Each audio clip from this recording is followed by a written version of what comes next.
जय हिंद दोस्तों। स्वागत है आप सभी दोस्तों का, सभी मित्रों का, सभी मेरे नन्हे मुन्ने प्यारे साथियों का, सभी मेरे शेर सैनियों का आपके अपने number 1 education platform Bihar arts Vidyakul परिवार में। दोस्तों देखिए, जो हम अभी टॉपिक पढ़ रहे थे द्वितीय क्रियाएं, उसी द्वितीय क्रियाओं में हम आगे का कंटिन्यू करने जा रहे हैं। ये आज पार्ट 3 है। अगर आप लोग नए व्यूअर्स हैं तो आप लोगों से मेरी हम्बल रिक्वेस्ट है, बहुत क्या बताऊं, आप लोग दोनों वीडियो पहले वाले जरूर देख लीजिएगा। रीजन है उसका कि अगर आप दोनों वीडियो पहले वाले नहीं देखेंगे तो ये आपको समझ में नहीं आएगा, और वो दोनों वीडियो उसमें पड़े यूट्यूब पर के जा करके आराम से बिहार आर्ट्स विद्याकुल में आप आराम से उसको देख सकते हैं। पहले आप उनको दोनों को देखिएगा, फिर इसको आप देखिए तो आपको समझ में आ जाएगा। और अगर जो मेरे पुराने स्टूडेंट्स हैं उनका सबका तहे दिल से मैं आत्मा सिंह आपका आपके अपने परिवार में स्वागत करता हूं। तो आइए बाबू, स्टार्ट करते हैं बिना किसी देरी के, बिना किसी लेट लतीफी के, और शुरू किया जाएगा क्या आज का यह बेहतरीन सेशन। आज मैं उसी के आगे कंटिन्यू कर रहा हूं, बिल्कुल स्टेप वाइज। आज उत्पाद के आधार पर उद्योगों का वर्गीकरण पढ़ना है। क्या पढ़ना है? उत्पाद के आधार पर उद्योगों का वर्गीकरण पढ़ना है। तो मेरे प्यारे बच्चों, ये एक एक करके हम चीजों को जो सीख रहे हैं, अगर आप लोग नोट्स बना रहे हैं तो ये क्रम को जारी रखने के लिए आप दोनों पीछे के वीडियो जरूर इस चैप्टर के देख लीजिएगा। ठीक है? तो आपका पूरा एक कंप्लीट नोट्स बेहतरीन बन जाएगा। और अगर अभी तक आपने चैनल को सब्सक्राइब नहीं किया तो प्लीज मेरे दोस्तों, आप लोग चैनल को जरूर सब्सक्राइब कर लीजिएगा, बेल आइकन प्रेस कर लेना, और ज्यादा से ज्यादा मित्रों को शेयर कर देना। मेरे साथियों, ज्यादा से ज्यादा मित्रों को शेयर कर दीजिएगा। ओके, तो स्टार्ट करें बिना किसी देरी के, बिना किसी लेट लतीफी के। ओके, चलते हैं। चलिए स्टार्ट नाउ, बिना किसी देरी के। बोला गया उत्पाद के आधार पर उद्योगों का वर्गीकरण। किसके? उत्पाद के आधार पर उद्योगों का वर्गीकरण। अब आप लोग देखिए कि जब कोई वस्तु का निर्माण होता है तो उस वस्तु के निर्माण के उपरांत उस वस्तु का उपयोग कितने प्रकार से हो सकता है, या कोई भी उद्योग है, क्या वो प्राइमरी काम करता है या सेकेंडरी काम करता है, टर्शियल काम करता है, इस पर भी हमें गौर फरमाना होता है। समझ गए? तो मैंने जैसे कहा आपको कि उत्पाद के आधार पर आपको देखना है, तो उत्पाद के आधार पर उद्योगों का वर्गीकरण दो प्रकार में किया गया है। दो रूपों में उद्योगों का वर्गीकरण किया गया है। कितने? दो रूप में किया गया। ठीक है। नंबर 1 है उपभोक्ता वस्तु उद्योग। अब यहां से तो बिल्कुल सीधे से क्लियर ही हो जाता है, इसको आपको बताने या रटाने की कोई जरूरत नहीं। और मैं तो बार बार कहता हूं कि आप लोग रटने से ज्यादा कॉन्सेप्ट को समझने पर विशेष जोर दिया करिए। इससे क्या फायदा होता है भाई? पूरी किताब हम रट नहीं सकते। हमारे माइंड की भी एक कैपेसिटी होती है बच्चे। ऐसा नहीं है कि कोई मेमोरी कार्ड है, जैसे आप लोग देखते हैं, कहते हैं कितने जीबी की है। हाँ भाई, 62 GB की है, 156 GB की है, 256 GB की, जो भी बोलते हैं। ये क्या है? इसकी कैपेसिटी बताता है। और आप किताबों को रट करके कितना स्टोरेज कर लेंगे? पुराना तो डिलीट हो जाएगा ना। लेकिन अगर हम कॉन्सेप्ट को समझ के रखें तो एमबी में ना स्टोरेज होकर के केबी में होगा। और जब केबी में होगा तो हम ज्यादा से ज्यादा फाइल अपने माइंड पर रख सकते हैं। तो मेरे प्यारे बच्चे, याद रखना, चीजों को हमें समझते हुए चलना है। अब जैसे उत्पाद के आधार पर बोला तो दो प्रकार बोले गए। पहला बोला गया उपभोक्ता के आधार पर, उपभोक्ता वस्तु उद्योग। अब उपभोक्ता वस्तु उद्योग कैसे? मतलब यह वस्तु या यह उद्योग ऐसा होता है जिसमें वस्तु का निर्माण इस वजह से किया जाता है कि व्यक्ति के द्वारा उसे डायरेक्ट परचेज कर प्रत्यक्ष रूप से परचेज करके और उसका वो डायरेक्टली उपभोग कर सके। इसी को उपभोक्ता उद्योग कहते हैं। मतलब उसके बाद उसमें और हम चेंज नहीं कर सकते हैं, सीधे सीधे उसका उपभोग किया जाएगा। इसी को हम उपभोक्ता उद्योग कहते हैं। सपोज दैट, कुछ उदाहरण आपके साथ हैं। जैसे दिया गया बिस्किट। अब अगर बिस्किट है, आप मान लो बिस्किट जहां पर बना वो सीधे किसके पास जाएगा? उपभोक्ता के पास जाएगा। अब उपभोक्ता क्या करेगा? क्या करेगा? उसको और मॉडिफाई करेगा? नहीं कर सकता, उसको सीधा खाएगा। ठीक, डायरेक्ट लेगा, खाएगा। ओके, चलिए, चाय, साबुन, ये सब क्या है? ये उपभोक्ता उद्योग है। साबुन का निर्माण किया गया ना। अब इसका जो साबुन का निर्माण किया गया, जिस इंडस्ट्री में जहां पर भी किया गया, और अगर इसको कोई सोचे कि चलो साबुन वहां निर्मित हो गई, अब साबुन को और मॉडिफाई कर लेंगे हम, तो अब उसको मॉडिफाई नहीं किया जाएगा, उसका सीधा उपभोग किया जाएगा। इसी को हम उपभोक्ता उद्योग कहते हैं। चाय है, प्राथमिक होता है, खेतों में उत्पन्न हुआ, उसके बाद उसको परिष्कृत किया गया, परिष्करण के बाद वो जब मार्केट में आती तो सीधा सीधा उसका मतलब है कि अब चाय से और हम कोई नया उत्पाद नहीं बना पाएंगे, अब चाय का सीधे उपभोग करना होगा। बुझाइल कुछ बुझा रहा है? हाँ, ये बात याद रखें। उपभोक्ता वस्तु उद्योग ऐसे सामान का उत्पादन करते हैं जो प्रत्यक्ष रूप से उपभोक्ता द्वारा उपभोग कर लिया जाता है, जैसे ब्रेड हो गया, बिस्किट हो गया, चाय हो गया, साबुन हो गया। मतलब बहुत सारी वस्तुएं होती हैं, जब मार्केट में आती हैं सीधे उपभोक्ता उसको ले जा करके उसका उपभोग कर लेता है। इसको ऐसे समझिएगा कि कोई भी वस्तु मार्केट में आई, उससे अब जैसे मान लीजिए मार्केट में, मैंने कहा कि मार्केट में आ गया, मान लेते हैं हम, चक्की आ गई, लोहे की चक्की आ गई, लोहे की, है ना। अब ये जो लोहे की चक्की है मेरे प्यारे बच्चे, अब पता चला ये मार्केट में है, बाजार में, अब आप इसको खरीद के लाए। जब इसको खरीद के लाएंगे, है ना, अपने घर लेके आए इसको खरीद के, तो ऐसा तो नहीं इसको खा जाएंगे आप डायरेक्ट? नहीं खा सकते हैं। खा सकते? नहीं। क्या करेंगे? इसको घर में लगाएंगे, घर में लगाएं इसको। और जब इसको घर में लगाए हम, फिर उसके बाद क्या होगा? फिर इसमें गेहूं या जो अन्य चीजें हैं डाल करके उसको उसके गुणवत्ता में सुधार किया जाएगा, गुणवत्ता में। तो देखो बच्चों, याद रखना यहां पर ये जो मैं बताना चाह रहा हूं कि मार्केट से हमने चक्की खरीदा, घर में लगाया, लगाने के बाद गेहूं को हम आटे में कन्वर्ट किया, ये गुणवत्ता में गेहूं के सुधार किया, अभी भी इसका उपयोग आगे कंटिन्यू जारी है, तो ये क्या हो जाएगा? इसे क्या बोलेंगे? इसको बोलेंगे आधारभूत उद्योग। क्या नाम देंगे इसको? आधारभूत उद्योग कहेंगे। लेकिन जो यहां पर प्रीवियस में है, जैसे पता चला कि ब्रेड बना, मतलब उद्योग में ब्रेड बन गया, और ब्रेड मार्केट में आया। कहां आया भाई? मार्केट में या बाजार में। ठीक है, बाजार में आ गया ब्रेड। कहां आया? बाजार में। बाजार से आप खरीद के लाए अपने घर, इसके बाद सीधे क्या करेंगे? उपभोग करेंगे इसका। खत्म।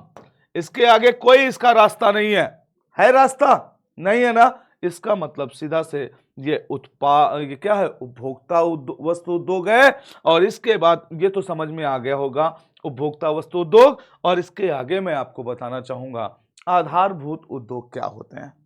क्या बाबू? आधारभूत उद्योग वह उद्योग जो दूसरे उद्योगों के लिए आवश्यकता की वस्तुएं बनाते हैं, उन्हें आधारभूत उद्योग कहा जाता है। उदाहरण के लिए मशीन बनाने वाले उद्योग, लोहा और इस्पात उद्योग। Very simple. अब आपको मैं बता दूं, सपोज करिए कि जैसे इस्पात को वैसे भी कहा जाता है सभी उद्योगों की जननी है। क्या बोला जाता है? सभी उद्योगों की जननी। ठीक है, याद रखना इसको। किसको बोला जाता है? इस्पात को। अब देखो, इस्पात आया, लोहा आया। अब लोहे से क्या बना? लोहे से कोई मशीन बनी। जैसे मान लिया मैंने, सपोज करो ट्रैक्टर है ना, ट्रैक्टर है। अब अगर इस ट्रैक्टर को समझना, इसको मैं आगे उदाहरण में लेता हूं, ध्यान रखिएगा इस बात को। जैसे मैंने कहा, क्या यहां पर यह ट्रैक्टर बन गया, ये ट्रैक्टर है, मान लिया ये पूरा ट्रैक्टर है। और यहां पर मैंने कहा टायर, नेजुल, पंप, है ना, स्टीयरिंग, ब्रेक, एक्सीलेटर,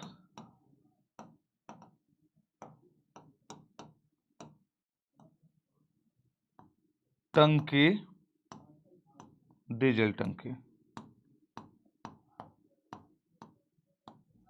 अब आप लोग मुझे बताओ, इनमें से मैं किसको ट्रैक्टर बोल सकता हूं, ट्रैक्टर किसको बोल सकता हूं? आप लोग मुझे बताइएगा। यहां पर ये एक ट्रैक्टर है, लेकिन आप बताओ मुझे कि यहां अगर ये ट्रैक्टर है, ये ट्रैक्टर है, मान लिया मैंने, क्या मान लिया कि ये ट्रैक्टर है, थोड़ी देर के लिए मैंने मान लिया ये ट्रैक्टर है, ठीक है।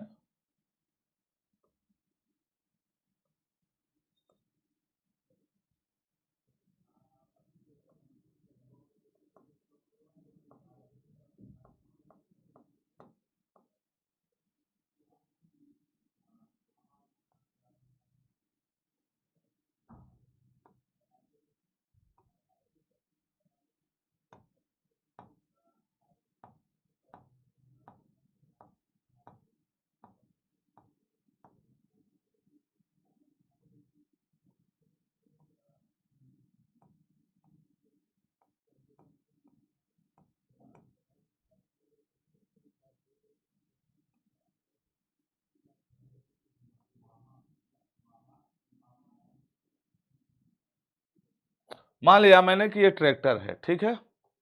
चलिए मान लिया मैंने ये ट्रैक्टर है आपका। अब इस ट्रैक्टर में आप लोगों को ये टायर भी दिख रहा है, स्टीयरिंग भी दिख रही है, यहां पर नेजुल पंप होंगे, ठीक है, ये सब दिखेगा। यहां पर ब्रेक होगी, एक्सीलेटर होगा, या यहां पर इसके बैठने वाले व्यक्ति की सीट होगी, यहां पर इसकी सीट होगी। ये बन गया मान लिया। अब अगर हम इन चीजों को देखें कि भैया अलग अलग अगर हम इसको बोलेंगे, टायर हो गया, नेजुल हो गया, पंप हो गया, स्टीयरिंग हो गया, ब्रेक हो गया, एक्सीलेटर हो गया, डीजल टंकी हो गई, हम इन सारी चीजों को देखते हैं अगर, है ना, हम इन सारी चीजों को अगर देखते हैं, तो आप मुझे ये बताओ, इनको हम अलग अलग नाम लेते हैं, अलग अलग नाम लेंगे, इसे टायर बोलेंगे, नेजुल बोलेंगे, पंप बोलेंगे। अब बताओ, ये नेजुल है, लोहे का बना है, लोहे का, पंप है, लोहे का बना है ना, और डीजल टंकी है, लोहे की बनी है, ब्रेक है, लोहे का है, एक्सीलेटर है, लोहे का है, ठीक है। ध्यान रखना, इनका सबका अपना अपना अलग अलग काम है, लेकिन जब ये संपूर्ण इकट्ठे हो जाते हैं तो एक बॉडी बना डालते हैं पूरा, जिसका नाम होता है ट्रैक्टर, ठीक।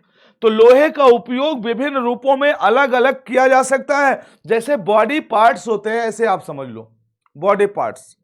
जैसे हम कहा कि किसी आदमी की शरीर, मतलब रोड के किनारे कोई आदमी लेटा है और उसकी डेथ हो गई है, तो क्या कहा जाएगा, उसका हाथ पड़ा है, कि उसका सर पड़ा है, कि उसका पैर पड़ा है, कि उसका पेट पड़ा है, क्या बोलेंगे हम? बोलेंगे एक वहां पर डेड बॉडी पड़ी है, यही बोलेंगे ना। लेकिन अब वो वहां पर किसी एक स्पेशल अंग को ना बोल करके सबका पूरा कम्बो बोला हमने, डेड बॉडी। जैसे यहां पर इसको अलग अलग नाम दिया, इसको सब इकट्ठा कर दिया, तो हमने बोला ट्रैक्टर, ठीक है, बात तो समझना। लेकिन क्या ये सारी चीजें ट्रैक्टर के लिए ही बनाई जाती हैं? भैया ये तो सब कार में भी होता है ना, कार में भी तो होता है, ये सारी चीजें ट्रक में भी होती है ना, ये सारी चीजें बस में भी होती हैं। मतलब इनका विभिन्न प्रकार से अलग अलग उपयोग होता है। अब यहां पर आधारभूत क्या हो गया, लेकिन इसमें सबसे ज्यादा कॉमन शब्द क्या आ गया कि ये सारी चीजें किसकी बनी है, लोहे की बनी है। इसका मतलब जो लोहा होता है मेरे प्यारे बच्चों, वो सभी उद्योगों की जननी कहा जाता है। इस्पात को हम सभी उद्योगों की जननी कहते हैं, और इसी को हम आधारभूत उद्योग भी कहते हैं। क्या बोल सकते हैं हम इसको? आधारभूत उद्योग। समझ में आ गया? अगर समझ में आ गया हो तो एक बार आप लोग सेशन को शेयर कर दीजिए, लाइक कर दीजिए सभी लोग। हाँ बाबू, सभी लोग शेयर करके लाइक कर दीजिए। अगर नया कोई स्टूडेंट है तो उसको चैनल को सब्सक्राइब जरूर कर लेंगे। अब देखो, मैंने कहा स्टीयरिंग, तो स्टीयरिंग तो अलग अलग सबकी होती है, बस की भी बनी होती है, ट्रक की बनी है, ट्रैक्टर की बनी है, सबकी अलग अलग, लेकिन सबकी क्वालिटी अलग अलग। लेकिन बने किस में से है? सब इसी में से, इस्पात से ही बना हुआ है। कहने का सीधा सा सेंस मेरा ये है कि कोई भी उद्योग स्थापित होता है तो उस उद्योग को स्थापित होने में जो फाउंडेशन का काम करता है उसी को हम आधारभूत उद्योग कहते हैं। समझ में आई बात? आ गई हो तो आगे बढ़ते हैं। चलिए, अच्छा यहां पर आ जाए। क्या बोला? वह उद्योग जो दूसरे उद्योगों के लिए आवश्यकता की वस्तुएं बनाते हैं उन्हें आधारभूत उद्योग कहते हैं। उदाहरण के लिए मशीन बनाने वाले उद्योग, लोहा और इस्पात उद्योग। ठीक है। अब देखो, स्वामित्व के आधार पर उद्योगों का वर्गीकरण दिया गया है। किसके आधार पर दिया है भाई? स्वामित्व के आधार पर। अब देखो, स्वामित्व के आधार पर ऐसे उद्योग, भाई स्वामित्व के आधार पर कितने प्रकार के? 3 प्रकार के होंगे। कितने होंगे भाई? स्वामित्व के आधार पर कितने होंगे? 3 प्रकार के होंगे। निजी होगा, सार्वजनिक होगा, संयुक्त होगा। चलिए 1 मिनट यहीं पे कर लेते हैं। चलो, जैसे हमने कहा स्वामित्व के आधार पर,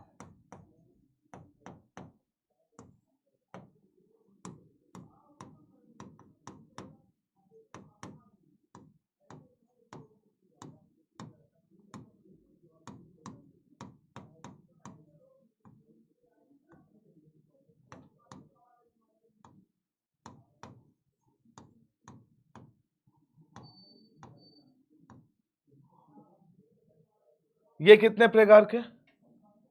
मेनली 3 प्रकार के होंगे। कितने? 3 प्रकार के। नंबर 1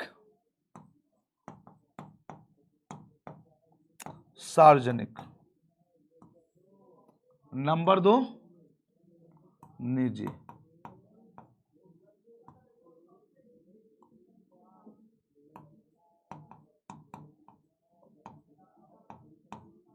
संयुक्त। सार्वजनिक, निजी, संयुक्त। अब देखो, सार्वजनिक जो सेक्टर है इसमें रिस्पॉन्सिबिलिटी सरकार के पास होते हैं।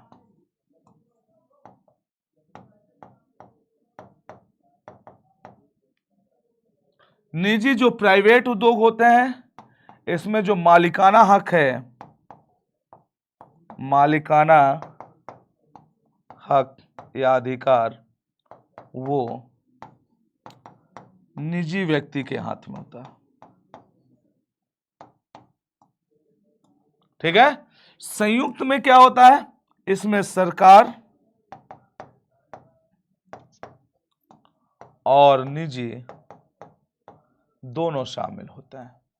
ठीक है। तो ये बात को याद रखना, ये तीनों चीजों को याद रखिएगा। एक सार्वजनिक हो जाता है जिसमें सरकार रिस्पॉन्सिबिलिटी ज्यादा लेती है, या उसके द्वारा पब्लिक वेलफेयर में काम किया जाता है, या पब्लिक के लिए उसके द्वारा उद्योगों को स्थापित किया जाता है। लेकिन जो मालिकाना अधिकार होता है वो सरकार अपने पास रखती है, और इसलिए रखती ताकि उसमें किसी के बीच कोई विरोधाभास ना हो। और इसका जो उद्देश्य है ना सार्वजनिक उद्योग का, यह है पब्लिक वेलफेयर, सामाजिक कल्याण। क्या है जी? सामाजिक कल्याण।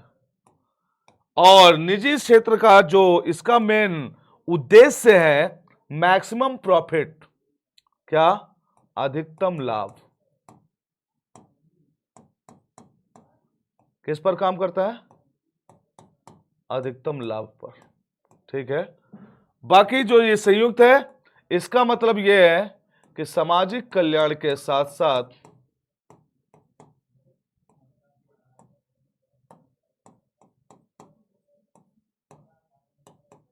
सामाजिक कल्याण के साथ साथ लाभ अर्जित करना।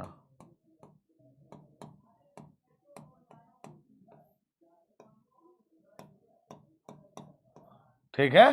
तो यह है संयुक्त क्षेत्र। अब तीनों को आपने अच्छे से पढ़ लिया होगा, समझ लिया होगा।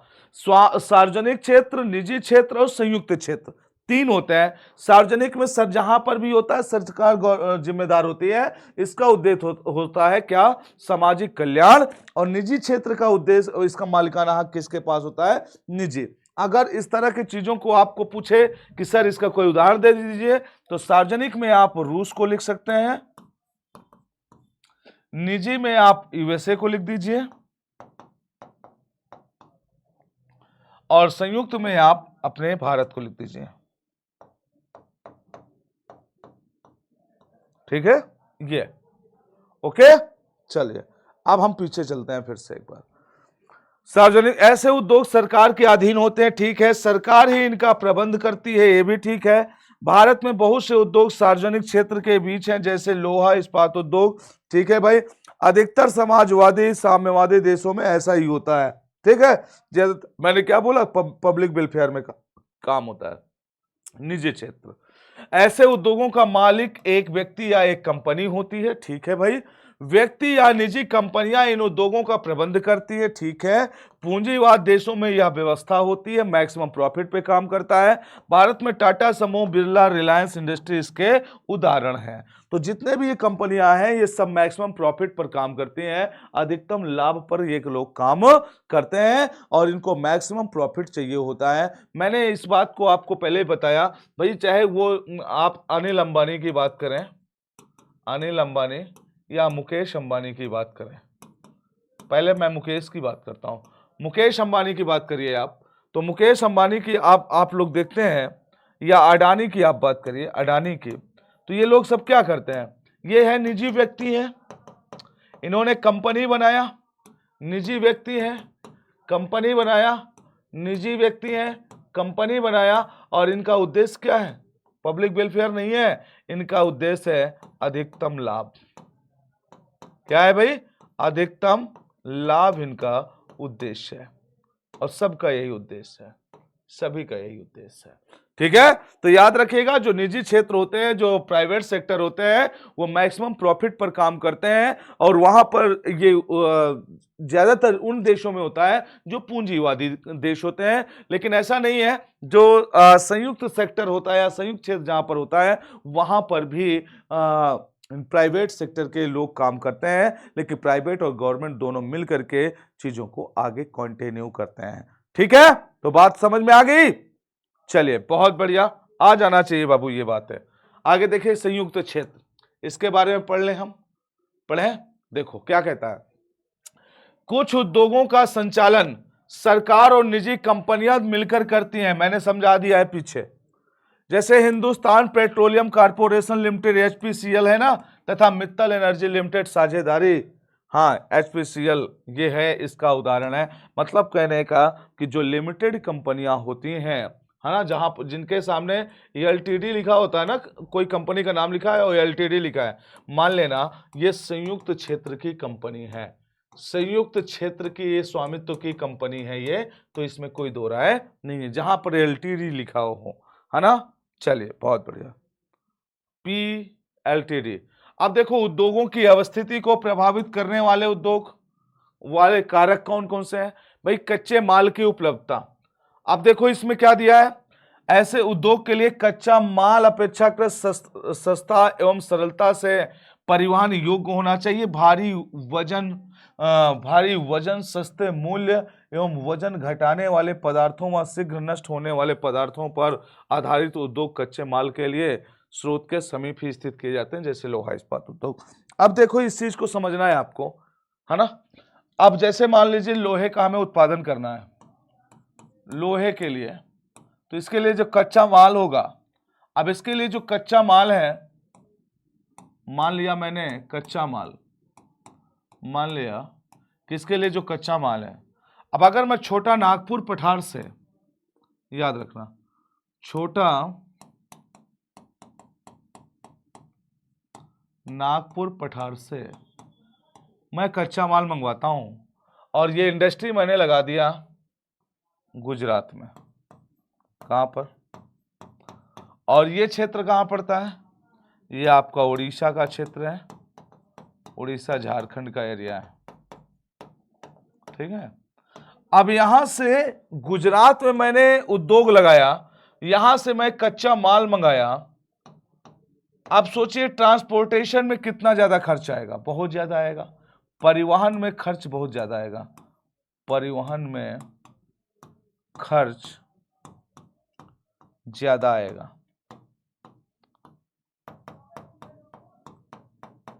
तो बुद्धिमानी क्या है? बुद्धिमानी ये है कि गुजरात में इसको ना लगा करके इसको छोटा नागपुर पठार के आसपास ही लगाया जाए यहां पर। और अगर यहां पर हमने उद्योग लगा दिया तो आसानी से हमें कच्चा माल यहां पर मिल जाएगा। अगर हमने क्या किया, हमें कच्चा माल क्या हो जाएगा, आसानी से मिल जाएगा। तो ये चीजें आपको समझना होगा कि जहां पर भी ये उद्योग स्थापित किए जाएंगे तो इन उद्योगों को स्थापित करने के लिए सबसे पहले देखा जाता है कि क्या कच्चे माल की उपलब्धता वहां पर है।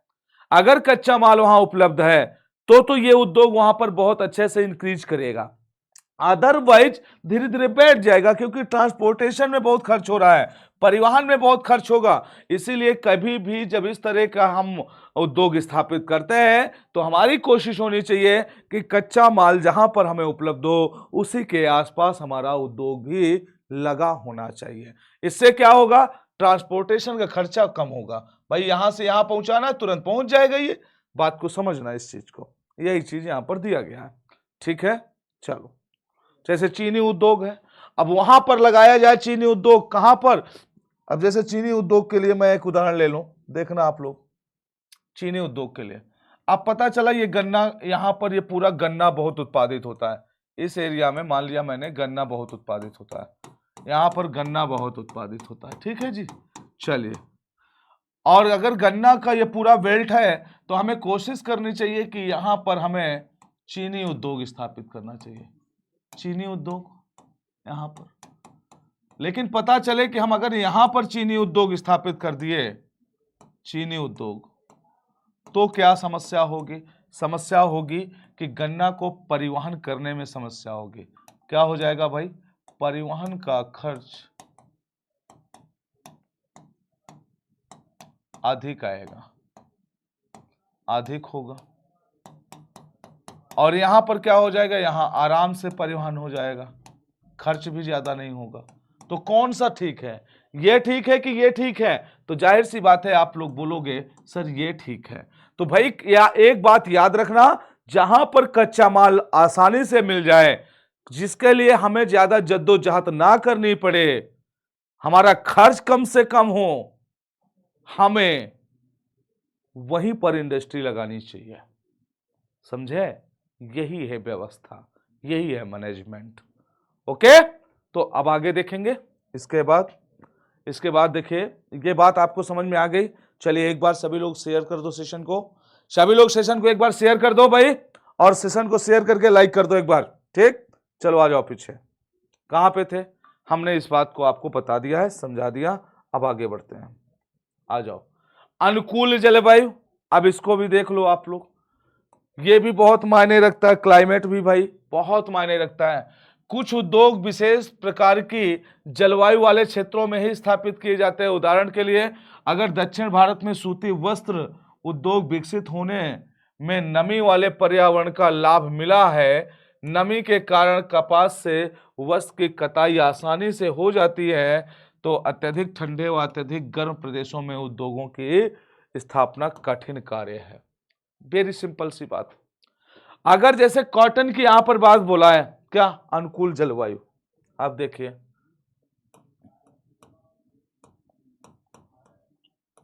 जलवायु के बारे में, अब ये तो इंपॉर्टेंट होता ही है भाई। क्यों इंपॉर्टेंट है? अगर देखो कपास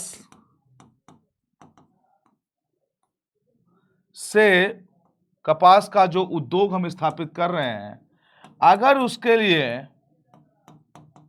उसके लिए शीतोष्ण टाइप का क्षेत्र चाहिए,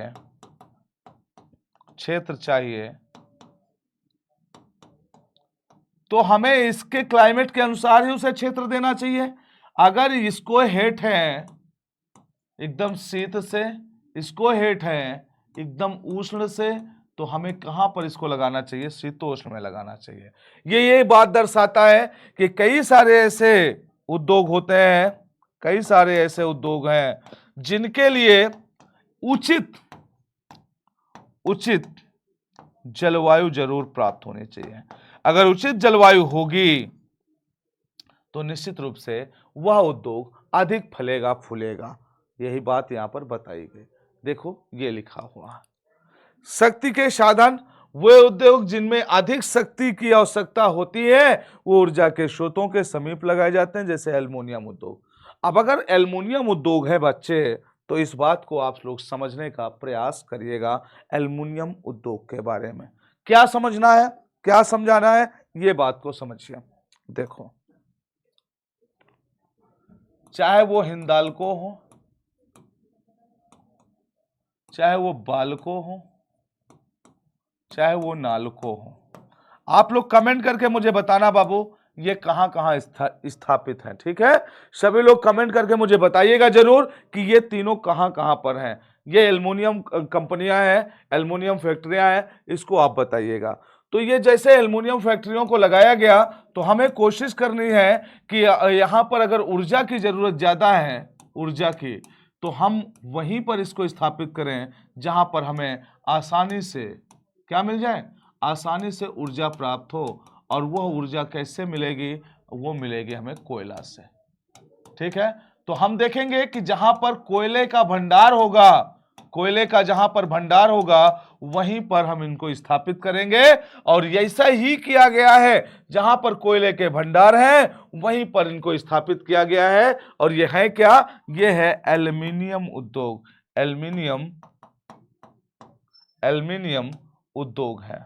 ठीक है, इसको याद रखना, वेरी वेरी इंपॉर्टेंट है। और ये कहां कहां लगाए गए, आप इसको कमेंट में मुझे, कमेंट में आप लोग मुझे जरूर बताएंगे कि सर ये तीनों कहां कहां स्थापित हैं। तो ये आपको समझ में आ गया भाई। ऐसा होता है कि कच्चा माल जहां उपलब्ध हो उसी के इर्द गिर्द हमें उद्योग लगाने चाहिए। ठीक, अगर ऊर्जा की बात आए तो हमें ऊर्जा कहां से ज्यादा मिलती, आज के डेट में भी हमें सबसे ज्यादा ऊर्जा कोयले से ही प्राप्त होती है। तो हम क्यों ना ऐसे जगह पर इंडस्ट्री को लगाएं जहां पर हमें ऊर्जा की उपलब्धता आसानी से हो जाए। तो जाहिर सी बात है, अगर एल्युमिनियम उद्योग ऊर्जा पर डिपेंड है तो इसको हम कहां लगाएंगे, जहां पर कोयले वाले क्षेत्र होंगे। ओके, तो ये बात आपको समझ में आ गई, बोलो बाबू। मुझे लगता है कि ये सारी चीजें आप लोग समझ गए होंगे, जो मैंने आपको समझाया जलवायु के आधार पर, शक्ति के आधार पर, फिर इसके बाद मैंने परिवहन के बारे में भी आपको समझाया, कच्चा माल के आधार पर भी आपको समझाया मैंने, कच्चे माल की उपलब्धता के आधार पर। ठीक है, और इसके बाद मैंने संयुक्त क्षेत्र के बारे में भी आपको बताया, संयुक्त क्षेत्र क्या होते हैं, निजी क्षेत्र क्या होते हैं, है ना, या स्वामित्व के आधार पर इसका डिवीजन कैसे किया गया। और इसके बाद मैंने एक ये उदाहरण लिया कि जैसे जो लोहा उद्योग होता है उसे सभी उद्योग के जननी या आधारभूत उद्योग क्यों कहते हैं। देखो, ये एक ट्रैक्टर है, या यहीं पे एक कार हो जाए, एक ट्रक हो जाए, अब सब में अंतर है, लेकिन बताओ सब में तो लोहा ही लगा है ना, तो कहीं ना कहीं लोहा जो है आधारभूत उद्योग का काम करता है। ठीक है, बाकी ये मैंने इसको आपको समझा दिया कि सार्वजनिक सेक्टर क्या होता है, आधारभूत उद्योग क्या होते हैं। आप लोग इसका नोट्स बना सकते हैं, या आप लोग इसका स्क्रीनशॉट लेकर के आप लोग इत्मीनान से अपना नोट्स बनाइएगा। लेकिन बाबू, इस वीडियो को देखने से पहले आप प्रीवियस के दोनों वीडियो जरूर इसमें के देख लीजिएगा, क्योंकि ये आज तीसरा पार्ट है। दो वीडियो इसके ऑलरेडी पड़े हुए हैं, पार्ट 1 पार्ट 2, आप लोग उनको देखेंगे तो उसी के आगे आपको नोट्स बनाने में आसानी हो जाएगी। ओके, तो अच्छे से पढ़ाई लिखाई करते रहिएगा, और अगर कोई भी डाउट हो तो आप कमेंट बॉक्स में लिखिएगा। हाँ, मैंने जो क्वेश्चन पूछा है उसका जवाब भी आप लोग कमेंट बॉक्स में देंगे। ये सारी बातें मैंने आज आपको समझाया।